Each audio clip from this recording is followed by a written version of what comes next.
Vanderbilt University professor James Lawson recently commemorated the 5th anniversary of 9/11 by accusing the United States of pathological behavior that led to the attacks.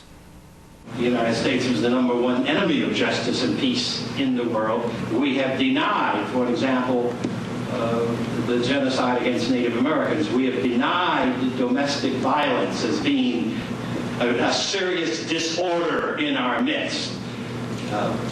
We have denied the effects, the spiritual, moral effects on our character of things like slavery and racism.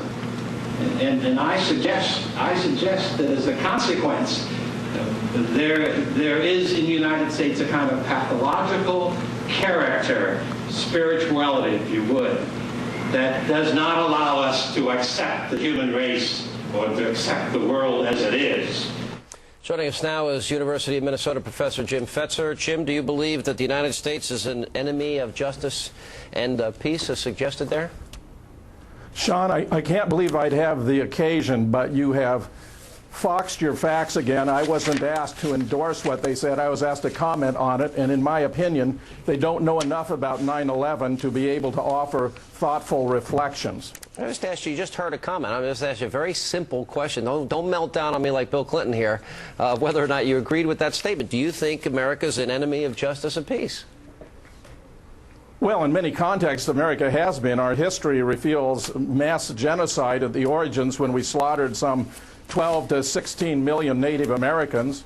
Our middle history was dominated by slavery, by kidnapping, bringing hundreds of thousands of Africans to the United States against their will. So certainly a case could be made. Nobody's talking. We're talking about in the context of this being comments on the 5th anniversary of 9/11. Do you believe America is a good country and a force for good around the world?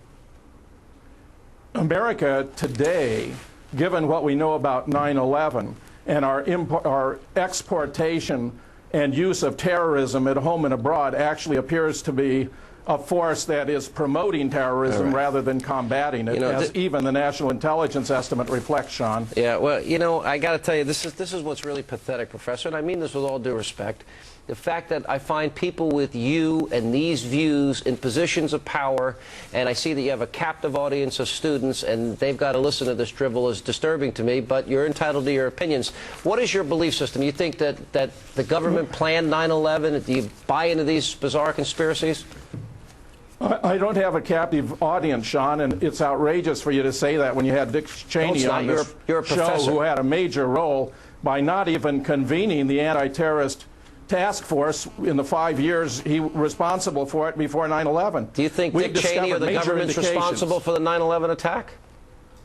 It appears to have been, Sean. We discovered major indications that the Twin Towers were brought down by a sophisticated kind of controlled demolition. They were blown up from the top down. More specifically, Jim, Building 7. Bill, Sean, let me answer your question. What role did Dick Cheney have in the 9/11 attacks, in your view?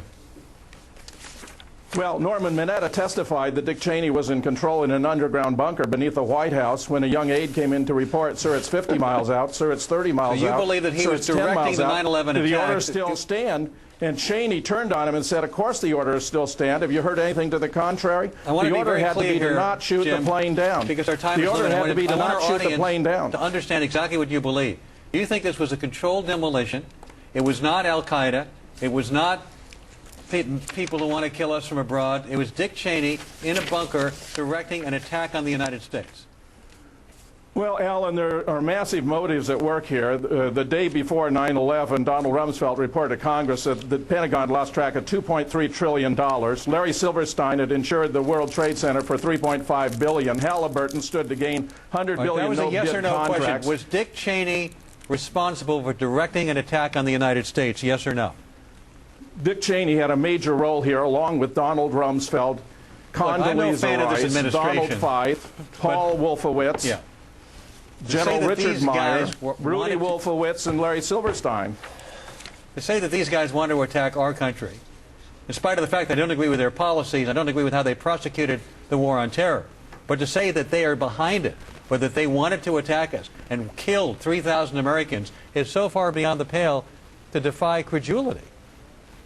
Alan, the government story isn't even physically possible. It violates laws of physics and laws of engineering. You haven't even faced up that not even the NIST can explain the demolition of Building 7, which Larry Silverstein directed take place by telling a fire commander that there'd been so much death and destruction, perhaps the best thing to do is to pull it. Right. They made the decision to pull, and they watched the building come down. Last question. Dan Rather and Peter Jennings on the scene at the time said it looked just like a controlled demolition, and nothing looks more like a controlled demolition than a controlled demolition. Do you teach this theory in your class?